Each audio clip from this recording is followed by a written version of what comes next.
Hey, before we start this episode, I want to let you know that my book, Bare Naked Bravery, How to Be Creatively Courageous, is releasing into the world in paperback, hardback, audiobook, and ebook format on January 28th, and I want you to have a copy of it. Go to barenakedbravery.com to learn all about it, and let's get into this episode.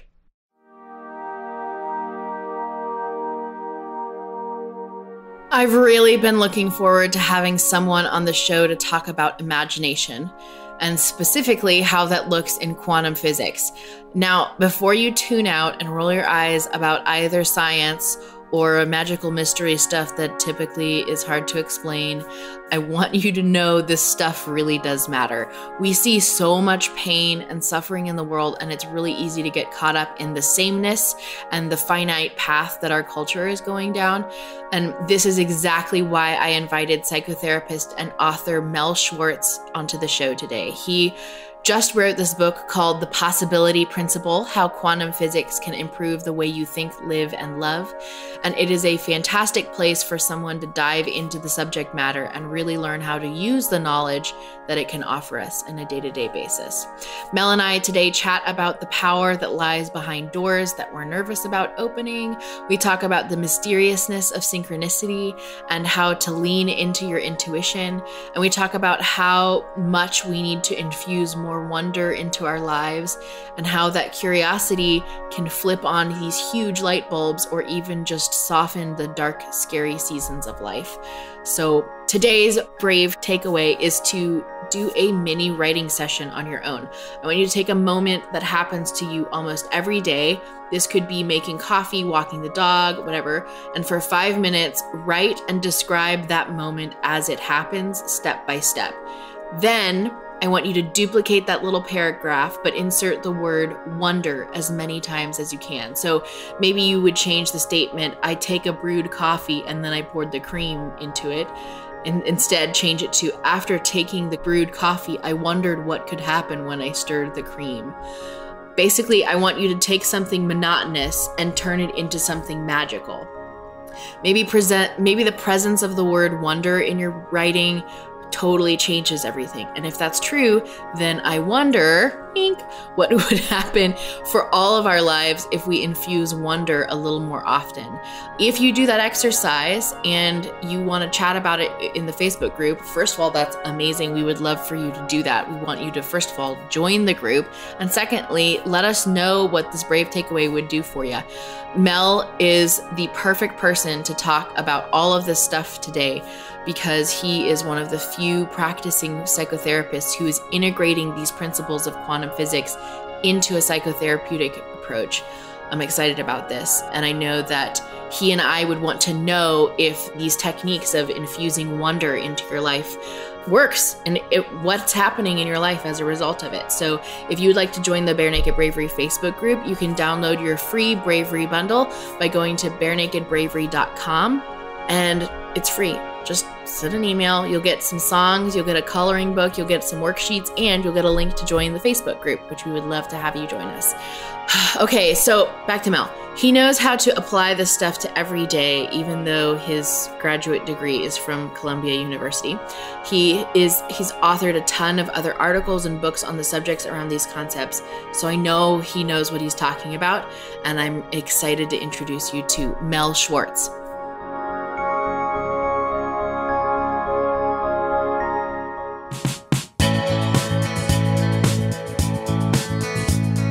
You're listening to Bare Naked Bravery, a weekly podcast hosted by me, Emily Ann Peterson. As a singer-songwriter, author, teaching artist, and creative entrepreneur, I encounter some really fascinating stories. I'm on a mission to reveal the depth and width of bravery and its benefits to creatives like yourself. More than ever today, our world needs bravery, unique bravery, from everyone. This is the place where you find it. There is no script or censorship today, because that's how these facets of Bare Naked Bravery are in real life. So if you're listening with little ears nearby, please know that some episodes may contain mature language and subject matter. One of the easiest ways you can share bravery with the world is to send this episode to a friend or two. Send them an email, text, or tweet, tag them in one of my Instagram posts. My handle is Emily Ann Pete, or leave us a review on iTunes. It takes seconds and can be done from your phone right now. Again, we need more bravery in the world, so let's be brave together.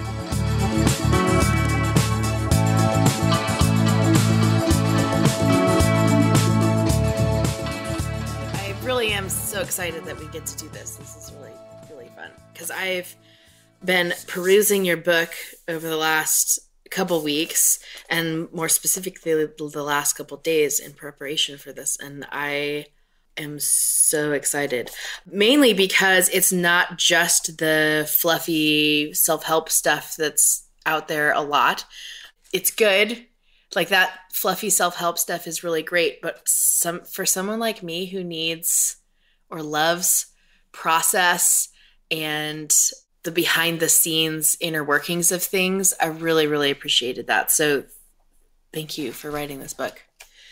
Okay, so can you give, for someone who has no idea what quantum physics or quantum space-time, all that stuff, how that works with today, can you give like a brief, I know that's kind of an insane question to ask because it's so involved, but can you give us an overview of like what is quantum physics? And down to a couple of principles. Sure. One, that reality is not the way we were taught it was. We were taught that reality is deterministic, that if we had enough data, we could reasonably predict the future. Well, quantum physics reveals that reality is awash in uncertainty. Most specifically, that was called the Heisenberg uncertainty principle. Now, most people take that as bad news. I propose it's just the opposite, because uncertainty equals new possibility. So one of the themes that I extrapolate from quantum physics is uncertainty is good. Once we learn to no longer have to seek certainty, which leads to fear and anxiety and paralyzes our growth, we can embrace uncertainty. That puts us on the roller coaster ride of life. So uncertainty equals new possibility. The other principle of quantum physics is that reality is essentially inseparable. It's one inseparable, undivided whole, just like Eastern religions have always suggested. Only now that's being confirmed by science. And that inseparability we find in the quantum realm, increasingly we see evidence that exists on our everyday level as well. Now, what's the benefit of that? Inseparability creates empathy, connectedness, compassion, relatedness, meaning, and purpose. We're part of the whole, as opposed to Newton's machine-like picture of reality, where we're simply separate cogs in a machine without reason, meaning, or purpose. So that's it. Inseparability and uncertainty equaling possibility. Those are the themes.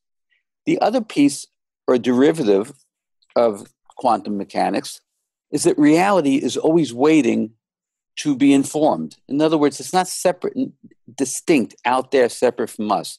We, the observer, or our consciousness, more specifically our thoughts, are what actually paint the picture, paint the painting of reality. We're in it. We're stirring the brush.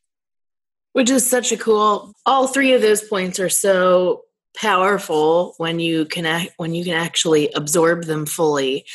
So what, for someone who is dealing with anxiety or like very uncertain and like nervously uncertain times, how can you enforce some of these concepts of the inseparability and the benefit of uncertainty that you're talking about?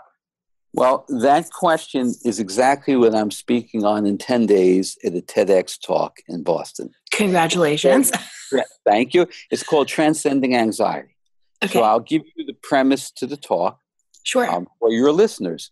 Anxiety, in large part, is about our thoughts' attachment to seeking certainty. Why does that create anxiety? We want to avoid the unknown. We want to be able to predict the future, but we can't. So that makes us fearful and anxious. Some people get stuck in their tracks and don't really engage in the life process. So I've come to see that the primary way to overcome anxiety is to change our relationship with uncertainty. Rather than resist the uncertainty, which makes it more fearful, we have to do the opposite. We have to invite it in. When we invite uncertainty in, we're actually moving into the flow of life. Now, what can get in the way of our doing that are our old thoughts. Our old thoughts may still be seeking certainty. So we need to be able to see and witness those thoughts, release them, and change our thinking, engage new thinking, which reminds us, no, uncertainty is good. Oscar Wilde said uncertainty is the essence of romance. Falling in love is awash in uncertainty, and it's a wonderful thing. We seek uncertainty by watching sports events, the thrill of not knowing, or going to a movie, or reading a great book. We don't want to know the outcome, but our lives become terribly constrained and limited by seeking certainty. So watch and pay close attention to your thoughts, which seek certainty. In the nanosecond before you have your next thought, you're in a state of pure possibility, pure potential. But if you keep having the same old thoughts that are requiring certainty, you'll never break through and you'll stay rooted in fear and anxiety. That's really that. I'm dealing with that right now because in the final, you just wrote a book, so you're in the midst of, you're like a few steps down the track for me in the final edits and revisions of this book that I'm writing. I'm talking with publicists and talking about hiring new assistants so that I can have more time to do more wonderful things, or the wonderful things that I know that I'm called to do. So, but it's so scary to make those decisions, like hire a new team member as a business owner, or decide to do a big trip or not do a big trip. And I love that the peace that it can be found between those anxious thoughts. And if we're focusing, that's right. And it sounds like you're saying if you focus more on the peace between the anxious thoughts. So your potential, your possibility resides in the nanosecond between your thoughts. Now, often we're not even aware that there is that moment between our thoughts. Right. I teach the readers in my book how to access that by developing a new muscle memory to see your thought. It's like playing tennis. You see the ball coming at you from a distance. You increase your awareness. We can learn to do the same thing with our thought. See, thought tricks us. It tricks us in that it's telling us the truth. What I have learned to do, and I teach others to do, is to see thought operating. So often when I'm speaking with somebody, I may say, while you were talking, I had a thought occur to me. Let me tell you what my thought was telling me. You see what I'm doing with thought there? I'm representing it. It's not the truth. It's what thought is telling me. Mm-hmm. And when we experience fear and anxiety, it's usually about what thought is telling us. It's telling us to be afraid because we have a fear of making a mistake. We have a fear of the consequences of our actions. But you see, equally, we should have a concern about the consequences of our inaction. We worry about what we'll do, what will happen. We should concern ourselves equally with what happens when we don't do, because then we're not in the flow of life. Totally. And that's often when I have asked myself that question, what would happen if I didn't? Oftentimes I will find myself making the right, quote unquote, the right or the better decision because I've thought about that possibility of stagnancy. Yes, exactly. And I don't want that stagnancy. That's right. It is stagnating to worry about what will happen. Now, I'm not suggesting that we go blindly and willy-nilly. Right. We need to give thought. But when we become too analytical and too obsessive and too fearful, we're not part of this participatory flow of life, of reality making. Can you talk a little bit more about that flow? So the quantum reality is that reality is inexorably bubbling and flowing with movement. In fact, it's never for a moment inert. So the word change actually is insufficient because change suggests that there's a moment where there's no change. That's not the reality as we see it. It's more like what's called a reality-making process. But we don't get into that flow if we live life, many people do, as though it were a chess match. And we're sitting back and strategizing and thinking and over-calculating and over-analyzing. We're not in the flow. So we then become separate in a way from the universe. Where, of course, we're never truly separate, but we're not getting the benefits of that universal flow. Can you spot somebody like on the sidewalk can you tell if somebody's in the flow or not? I know it's kind of a silly question, but. No, but that becomes illuminated perhaps if I begin to speak with them. Mm-hmm. And I don't mean to speak in absolutes because I'm not always in the flow. We tend to make the error of talking in absolutes. All we can do is increasingly try to move into the flow. Mm-hmm. But there are moments when we need to pause and reflect, and that's mindful. When you are not in the flow, how does that show up to you? I feel different. I don't feel confident. I feel burdened, bogged down. I feel like there's a weight on me. I feel like I'm deliberating too much. It means that I'm not tapping into my intuitive wisdom. Mm-hmm. Intuitive wisdom comes from the process of being in the flow. We learn as we go along. Can you talk a little bit about like when you're in the flow and you're trying to access your like inner GPS system, basically, what processes do you encourage people to lean into that intuition or to begin experimenting with that possibility of that self-guidance through intuition? Well, we block our intuitive process when we are too steeped in our thoughts and in analyzing and rational mode. Those are important tools in the toolbox of our mind, but they need to be complemented by intuition. And by intuition, I don't mean guesswork and hunches. There's a chapter in my book, The Possibility Principle, called Intellectual Intuition, Beyond the Mind-Body Connection. People tend to either say, I think, or they say, I feel. The goal is to integrate the two. So you become a thinking, feeling human. And then you tap into a deeper intuitive wisdom. Now that comes from the shift of worldview that I'm speaking about. When we re-envision reality as one indivisible whole flowing, and we get to see through wholeness instead of small parts. The way we're trained to think, which came to us from Newton and from Descartes, has us live life as though there are binoculars affixed to our face, and we're seeing smaller and smaller parts, and we miss the whole. And you can't tap into intuitive wisdom when you miss the whole. Mm-hmm. And you talk a little bit about, or touch a little bit on that at the very beginning of your book when you're talking about the drawbacks to using a mechanistic mindset, like the how-tos, the orderlies, can you talk a little bit about how that hinders your intuition? Our thoughts and the way we think it's structured. So our thinking is structured by what I'm going to call Newtonian reductionism, where if we take the whole and we reduce it to its smallest part, we can know best and know more. Well, there are cases where that makes sense in certain scientific analysis and medical analysis, but when we take it to an extreme, we're operating from an unintelligence because the whole is always more than the sum of the parts. If I take my physical body apart to all its parts, I can't put it back together and create the wonder of what it is to be human, to have a soul, to have a consciousness. So we're trained to see small parts.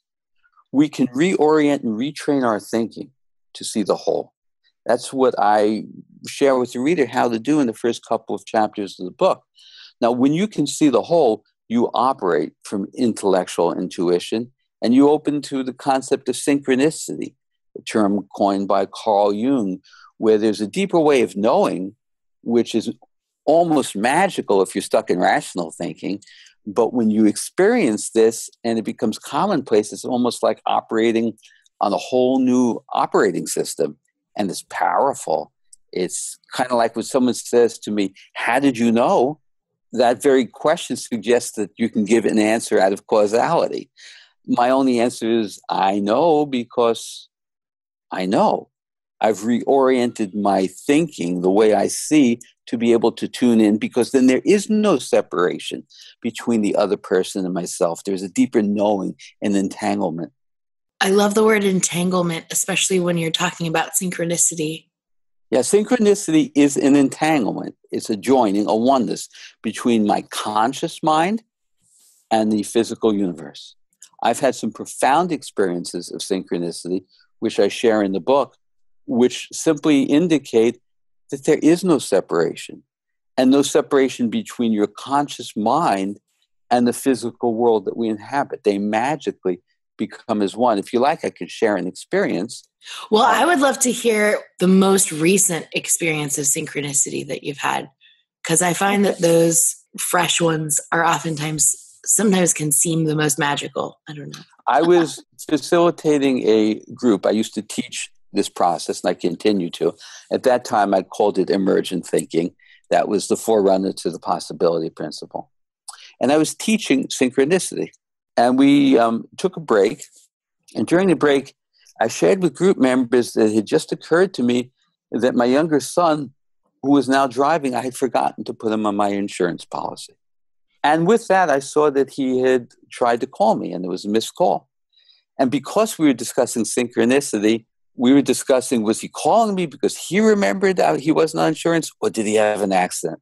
And I thought it was really interesting. The people on the left side of the table all thought he had an accident. And the people on the right side of the table thought that he was just calling to remind me. Ordinarily, you wouldn't assume his call had anything to do with that, but we're in the midst of synchronicity. Well, I went to sleep that night thinking it was curious. One side of the room thought this, the other side thought that. Is there anything to that? The next day, somebody who was in that group but had not attended the night before comes in for an individual therapy session, and she says to me, you know, Mel, consciousness is weird. It's kind of like a radio dial. You tune it to the left, you pick up one signal. You tune it to the right, you pick up a different signal. And there it was. See, what she said to me affirmed just where our group process was the night before. You couldn't explain that by simple coincidence. Right. I am so excited for what I'm about ready to tell you. The book that I have been working on for the past year, 2 years, featuring stories that I have undergone in my whole life. The book, Bare Naked Bravery, How to Be Creatively Courageous, is releasing into the world January 28th of 2018. And I am so terrified and so thrilled and just so excited about all of it. I am really pumped about what's inside of the book. I know that the rest of the world needs to hear it because it is stuff that we have talked about on this podcast so many times. If you are new to the podcast, welcome. We are so glad to have you. This is a wonderful community that has been born out of this research that I started when I started writing this book. The conversations that we've featured here on this podcast are like the breadcrumbs that I've followed to create and write this book. Bare Naked Bravery, How to Be Creatively Courageous will be available in hardback, paperback, audiobook, and ebook on January 28th at Amazon. And I want you to have the ebook for free. So sign up if you're listening to this episode before January 28th. Sign up by going to barenakedbravery.com or to my own website, emilyannpeterson.com, and you can sign up to get your free copy there. If you are listening to this episode after the book is launched, welcome. We're so glad to have you. There is still excitement happening at both of those sites. You can always download your Bravery bundle at barenakedbravery.com. It is free. It has a bunch of really cool things involved in it, or inside of it, not just involved in it, but inside of it. I want you to be part of this. I'm so excited, and let's celebrate.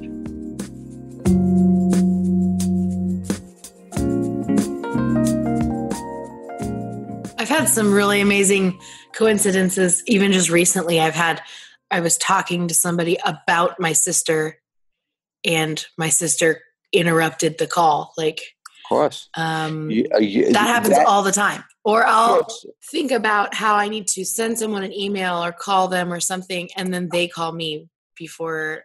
Well, that's the notion of quantum entanglement. Quantum entanglement came from a great thought debate that Einstein was having with Niels Bohr.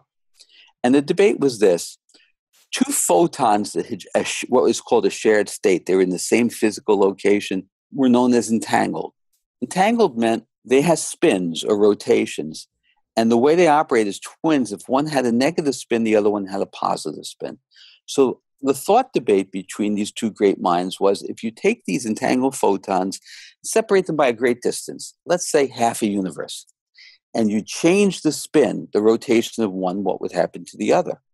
Both men agreed the other would have to change its spin as well, because they always have to be opposite. But the question was, how long would it take? Einstein would calculate it based upon the fact that a signal would be sent. It couldn't travel as fast as the speed of light. Niels Bohr said, no signal, no time will elapse. No matter what the distance, there is no separation. They remain as one. After decades of debate, after Einstein's death, science found, astoundingly, that Niels Bohr was right. There is no signal. There is no separation. It is as one. Now, at times, we have those experiences as humans. You think of somebody you haven't spoken to in years, and you hear from them a moment later. There's no statistical probability of that happening. It's a tuning in. It's an entanglement. No matter how far apart you are, your consciousness melds as one, temporarily. People who are really clairvoyant can operate that way on demand. For the rest of us, we can learn to tune in. It's exciting. Yeah, it brings this whole, part of my thesis about bravery is that it requires three main ingredients: vulnerability, imagination, and improvisation. And part of the improvisation piece is building up that skill set of intuition and using friction and context in a way that propels you forward through vulnerability and imagination. And then the imagination piece, you need this defiant expectation and this vision of possibility for you to even see that you can move forward despite friction. Mm-hmm. And so what you're calling friction, I might call dissonance. Yeah. Which is the pulling in opposite directions. We can use that as a creative energy. Yeah. In fact, it's rather necessary in the creative process. Oh, it totally is. That's why a lot of artists and of any type and medium love boundaries, and they really appreciate the necessity of constraints and context, because it makes their art better and easier to absorb by the audience, because the context and environment has been considered. Yes. Without that, it's just operating in a void. We need something to push up against. Mm-hmm, mm-hmm. It's hard to eat your food with your hands. It's a lot easier to eat it on a plate. It is. Well, I guess depending on what you're eating. That is true. If it was noodles, it'd be really, really hard. It would be messy. It would be really messy. So can you talk to me a little bit about how synchronicity plays with imagination, and how you can be more proactively expectant of this imagination and this possibility, as opposed to feeling like you're living at the whims of this mysterious thing? Well, it requires coming out of that machine-like universe paradigm. We're not cogs in the machine. Wonder is, sadly, a lost ingredient in our culture. The epidemic of depression we experience, for me, is an indication of a loss of wonder. Because if you have wonder, you don't feel depressed. But as a culture, and this goes on for hundreds of years now that we operate in this paradigm, we're taught to honor and revere the absence of wonder. If someone says to you, that's not rational, you shouldn't defend yourself, because love isn't rational. Not all things are rational. Someone in a courtroom may say that's immaterial, meaning it's only the material that matters. Wonder is immaterial and it's not rational. Einstein said imagination is more important than intelligence. He gave us the concept of E equals mc squared in theory of relativity by the imagination of picturing a little man racing a light beam. So wonder requires removing the constraints upon our thinking and perception and asking, what if? There's a piece in my book called What If? That's an important part of the possibility principle. I don't mean what if that concludes with negative, fearful thought, but the what if that's full of wonder. Mm-hmm. This is my second career. At the age of 40, I had an epiphany and decided to close the business I was in because it just didn't provide me with the meaning I was looking for. And I thought, what if I could develop a career full of imagination and wonder and intelligence? What if I could write books and give talks and practice therapy? What if? I wondered, what if? And then, because my inclination is to think, why can't I? As opposed to why I can't. And because I embrace uncertainty, I move forward. That was 20 some odd years ago, and it's what brings me here now. So that requires wonder in a positive way, which again is a lost value in our culture. It's terrible. How often do you turn on a news channel or any media and hear an engagement around wonder? How much is poetry valued in our culture, or the soft energy of wonder?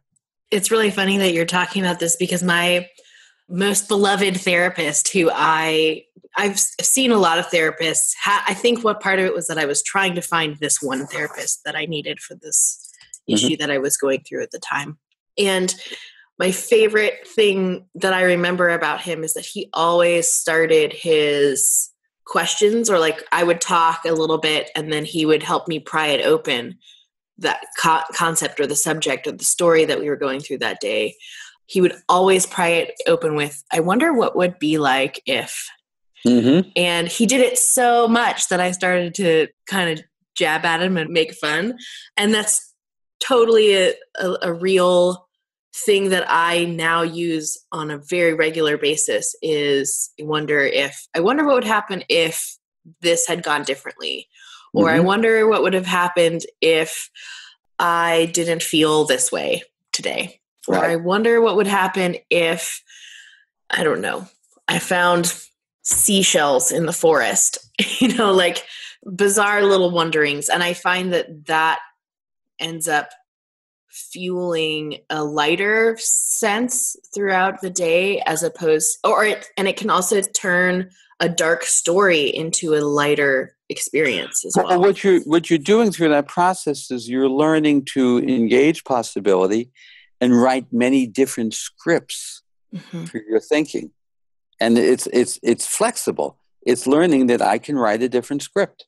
Mm-hmm. Which is he was such a great therapist for me, because I needed that. Like when you're in the midst of something really dark and heavy and you're in your dark night of the soul, you really do need some little light bulbs, or at least some like Christmas twinkle lights to just make things a little softer. A little fairy dust. Yeah, exactly. Exactly. Do you have any other tricks?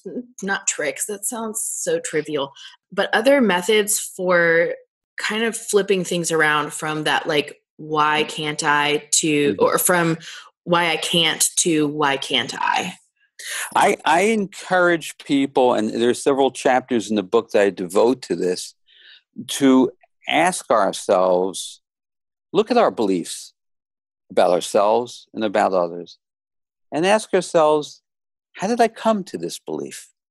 Because we take our beliefs typically and we equate them with being the truth, but they're just beliefs.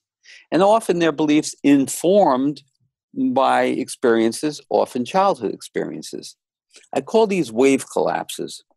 In quantum physics, there's a phenomenon where light exists either as a wave or as a particle. It has a dual reality. As a wave, the wave represents pure potential. But when you look at the wave, when the wave is observed, it literally collapses and it becomes a particle, a finite thing. fixed. And I thought, our lives are like that. We came into life in a state of pure potential, but through experiences, subtle or traumatic, our potential narrows, starts to get limited. And so I call these wave collapses, and they set up our beliefs about ourselves.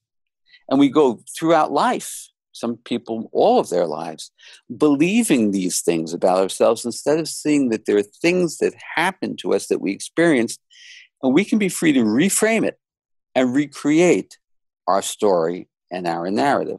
So ask yourselves, I'm saying this to the listeners, ask yourselves, how do you know it's true, your beliefs about yourself? Often what you'll find is it's what I was told or it's what I experienced. Okay, now what if you were told something different or you had different experiences? Then you would have different beliefs. You get to rewrite the script of your life now once you learn to see what the wave collapses were that informed your reality. Suppose you grew up in a conflicted or aggressive or alcoholic household. You may have developed a coping mechanism to be a people pleaser, to try to ensure things be peaceful. That was sensible and adaptive in childhood. Decades later, it may keep you from a more authentic, intimate relationship. So you want to look at those wave collapses and the coping mechanisms you develop and realize, well, I don't need that any longer. I'm free to shed what doesn't work for me any longer. Instead of asking, who am I? Which sets up a fixed, determined answer. Ask yourself, how would I like to experience my life? See, that's flowing and moving. And then you get to write new stories for yourself. Mm-hmm. Something that's coming to mind is Jim Carrey just came out with a new documentary on the process of filming. Oh gosh, which was it? I'll put it in the show notes. But there's this the trailer for this new documentary, which I will put in the show notes. There's this one moment where he's talking about, what's going to happen if you do X, and he said, everything's going to happen. And the way he said that was so rebellious and so hopeful at the same time that it really stuck with me. And that sense of what's going to happen when I do this, that I wonder what's going to happen if it's that same, if I push through this gateway of this wave collapsing and opening that wave back up, what's going to happen? Everything's going to happen. Right. It's all possibility. It's all in the state of suspended potentiality. And let me ask you this, is someone who's going through that experience of recognizing that, everything is now possible, do people that you work with get overwhelmed from that realization? Some do, but the overwhelm is that you have to sit back and calculate and decide and ward off the unknown and the uncertain. So again, we need to change. You see, the things that people think they struggle with. Yeah. I have OCD, I have anxiety, I have ADHD. These are just labels. Yeah. And they are simply symptomatic of an underlying issue, that you have too much fear operating or too much control. If there's nothing to control, there's no fear. Or at the core, low self-esteem. We need to move into the basics and forget these labels because they're just made up things. There is no such thing as ADHD. It isn't a real thing. It's words that we use to describe what we think we see. As a description, that's okay. But when we turn these things into real things, we're deluding ourselves. Our thought made it up. It makes it up, like a diagnosis is a made-up thing. And then we think the diagnosis is real unto itself. That's lunacy. We made it up. And in your book, you referenced this, which I appreciated, that when you're talking with other colleagues, other therapeutic colleagues who are saying, they have ADD, your response is to say, I think what you mean to say is that they have behaviors that look like what we call ADD. Exactly. And that is an accurate way for us to communicate because it's taking ownership of the fact that we made it up. And it victimizes the victim. So John goes around saying to everyone, I have ADHD. and then he's labeled as such. Let's look at AA, probably the greatest organization for helping people remain sober. Mm-hmm. Bravo. But there's a problem. In their template, you can be 30 years sober and you still have to say, I am an alcoholic. So nothing has changed. I am an alcoholic. Well, I used to be an alcoholic. I used to have a drinking issue. I've recovered and grown and moved on spiritually, and I'm good now. So labels come from using to be verbs. Am, were, is, be. They leave us fixed in time. Mm-hmm. So I am an alcoholic. Look at the am. Let's say it without a to be verb. I used to have drinking issues. See, that's moving. That's flowing. This is why I always feel really awkward when someone asks me about my eating disorder, because I don't have it anymore. And then there's that whole philosophical issue that you and I are talking about right now, which is, did I ever have it, or was I just in an environment that made me lean towards those behaviors? There's a whole string of questions, but there's that language, how we talk about ourselves is really important. The last chapter of my book is about communication and speaking without using the to be verbs. Those to be verbs keep us stuck in Newton's fixed object reality. So we remove those to be verbs, and in our communication with each other, we start to speak in the first person subjective. So instead of saying you are and something negative, I say I experience you as. See, if I say how I feel, how I experience, you can't tell me I'm wrong. I'm speaking to you subjectively, which is a key to opening up our communication. Yeah, that's really great. That's really great. I've been in a season of purging words from my vocabulary, and I'm excited to now dive into the to be verb. Oh, the last two chapters are the culmination of the book, teaching us a new way of communicating in relationships and in our own perpetual growth. Well, I can't wait to get to that. I'm so excited. I'm so excited. This has been such a joy. I am so glad that you were able to join us today. This has been really wonderful. And I know well, you conduct a great interview, great questions. Thank you. So as always, all the links that we talk about to everything is going to be in the show notes for this episode. And yeah, there's so much. I'm excited to give people this diving board into such a deep well of possibility. And oh my gosh, thank you for joining us.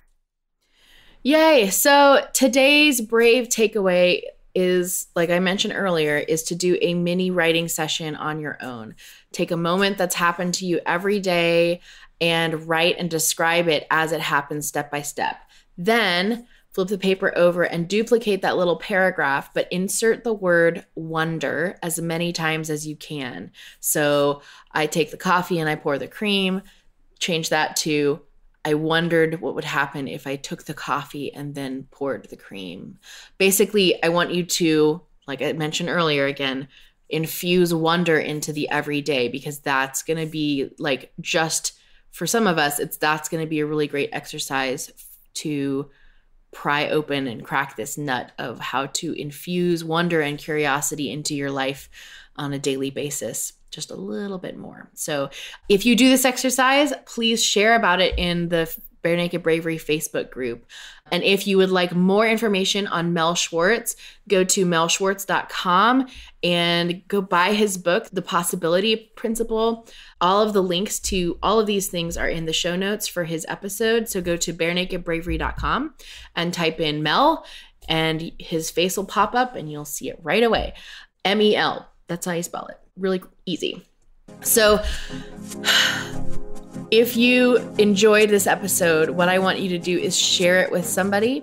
And if you share it with somebody on social media, tag Mel or I in the tweet or in the post so that he and I can cheer you on. We would love to see what you're up to and how you're using today's topic of discussion in your everyday bravery, that would be really great to hear about. So if you are digging the music in today's episode, that's because it's brought to you by Lee Rosevere. He's the musician that we're featuring this season. If you want to find out more about all the other artists, musicians, and other sponsors of the show, I encourage you to go to barenakedbravery.com and either download your Bravery bundle, because that features 11 really great international artists and all of their work in a Bare Naked Bravery coloring book. It's so fun. It's really cool to be seeing some of your finished and in process works of art that are happening through that coloring book on Instagram. It's really fun to see those come in. Beyond that, we've got a library of resources featuring books that have been written by previous guests and musicians that we featured on the show, and it's all for you, and it's waiting at barenakedbravery.com. Okay, so I'm really looking forward to next week. We have some really cool things for you. But in the meantime, I have one message for you. It's this: be yourself, be vulnerable, be imaginative, be improvisational, and be brave, because the world needs more of your bare naked bravery.